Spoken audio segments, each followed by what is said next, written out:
Welcome back everybody to Formula 1 Weekly. However, you might be noticing something a bit different, and one might be that it says week commencing the 29th of January, and two, that this is coming up on a Friday. The reason for that is that I actually missed F1 Weekly last week because I've been away. You might have noticed there's been no videos coming out on the channel this week, and so rather than this being a real F1 Weekly episode, it's more of just a quick channel update, just telling you guys why I've not been uploading. Like I say, I've been away, why I might not be uploading for the next few more days because I'm going to be away again. But just quickly to cover the big story that came out last week, which I've really wanted to talk to you guys about. I really can't deny, and that's the decision to change Grid Girls to Grid Kids, as they're calling them. And I think this is the best move FOM could have done after the major backlash from getting rid of Grid Girls. So, if you didn't know, the decision to get rid of Grid Girls was hugely controversial. They'd done it in darts, and now Liberty Media had decided it's only right going forward that F1 followed suit, followed trend. And I can't really argue with them. I think they would have got some more stick if they hadn't done it. I think people, the feminists would have been out in force.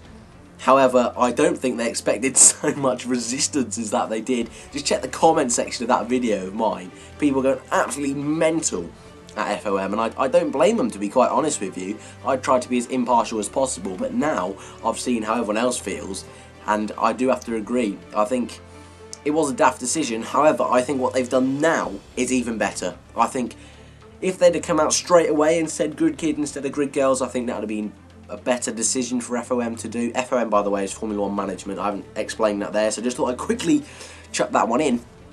But this is going to give all sorts of opportunities to kids who maybe can't afford to go to the F1. Maybe this will encourage future F1 stars, especially from countries that don't necessarily get as many drivers but have always hosted Grand Prix. Maybe you don't see many Belgian drivers these days, even Italians, Giovinazzi's coming through.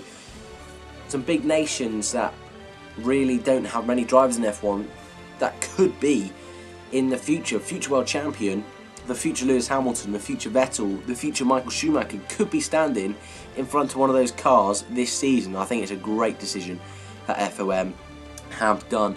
And you think, you know, the Make-A-Wish charity, this is great for them. Loads of people, if there's dream to go to the Formula 1, and some that can't, this is a great opportunity for them to finally go to the Formula 1 and see their heroes, stand in front of their heroes' car before they race. And I think this is a great step forward that Liberty Media have done, and I think it's a great way of getting around the backlash from getting rid of the Grid Girls. This was very clever marketing, very, very clever business, and I'm impressed actually. This was good from Liberty Media, impressed.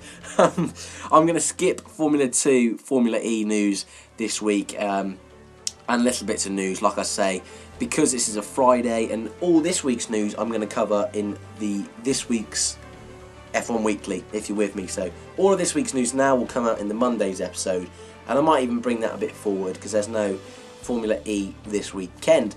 But guys, that's been F1 Weekly, episode 3 now, are we on? I think it's episode 3 we're on now, Formula 1 Weekly. And can I say, while I've been away, what a great gift it was to see 100 subs, big up the 100 subs, and even just today, we've gone up by another 15, so this is mental support at the moment, guys. Absolutely love all of you.